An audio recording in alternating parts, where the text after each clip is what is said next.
Thank you, Mr. Chairman. Thank you so much for being here, Secretary.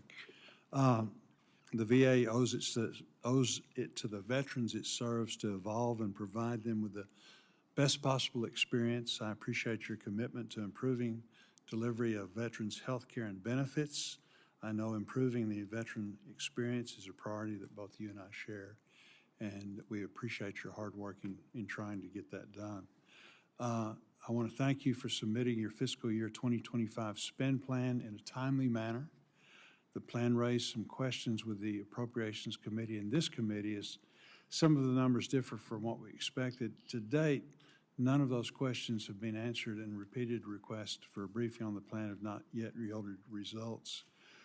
As we are trying to get our appropriations bills done, will you commit to sending a team over to brief us as to what's going on and give us a little bit more detail so that we can yes, work Senator, we'll be together happy to do that. To get things done. Very good. That was easy. 2025, 2026. Your 2026 budget request proposes a significant reduction in the VA's IT systems. DOGE review of the nearly 1,000 unique systems at the VA isn't complete yet. Would you consider balancing your proposed reduction in funding until we actually get that report done to see what they find is needed?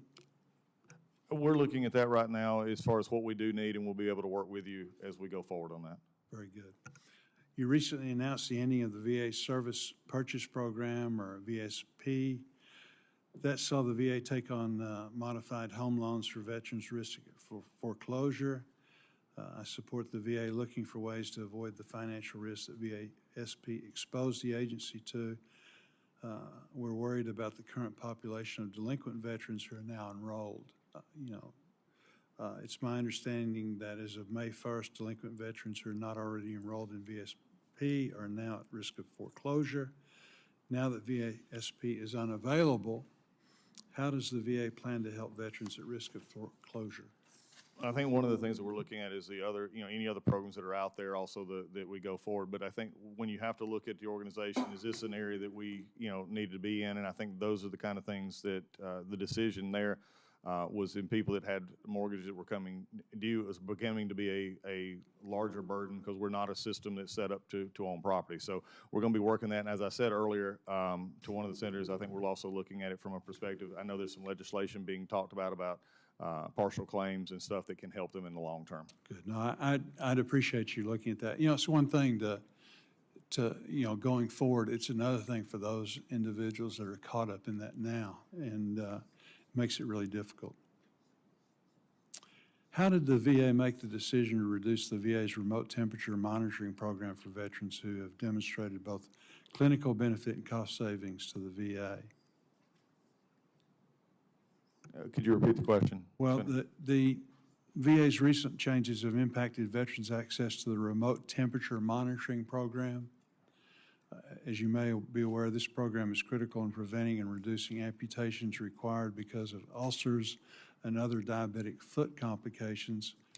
Effective prevention of amputations results in significant cost savings for the VA. Again, are you aware of that? And if so, how did we come to that conclusion? Senator, I'll have to get back with you on that one. I've prepared for a lot of things. That was just one I'll just have to get back to you. Good. No, I understand. You certainly have a lot going on. During your remarks at President Trump's April 30th cabinet meeting, you mentioned that you and Secretary Kennedy have discussed the potential of researching psychedelics as an effective tool to combat PTSD, TBI, and other mental issues. Can you provide further details on how your team plans to take on action on this interest? I think the committee is very interested. I can. I think it's something that I'm committed to doing whatever we can to provide veterans and those who have maybe not responded to traditional care and others, especially in the area of PTS, also TBI, the other issues that we're dealing with that lead to a lot of what we've seen in suicide and death by suicide. So we're looking at right now that I think there's 11 studies that are going on.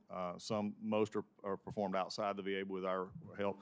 MDMA is another one. I just saw a program at Emory University in which they're seeing some really good results. A single treatment, then followed up by 2 weeks of intensive, counseling that actually has lowered the score number on the PTSD scale. I think I'm willing to say this, is I want to work with, and I said this with HHS and with others, that make sure that we're not closing off any outlet for a veteran who could have be helped by these programs. And I think, we'll definitely be working with Congress on that if there seems to be something else we need to have. Very good. Thank you, Mr. Chairman. Senator Sanders. Thank you, Mr. Chairman.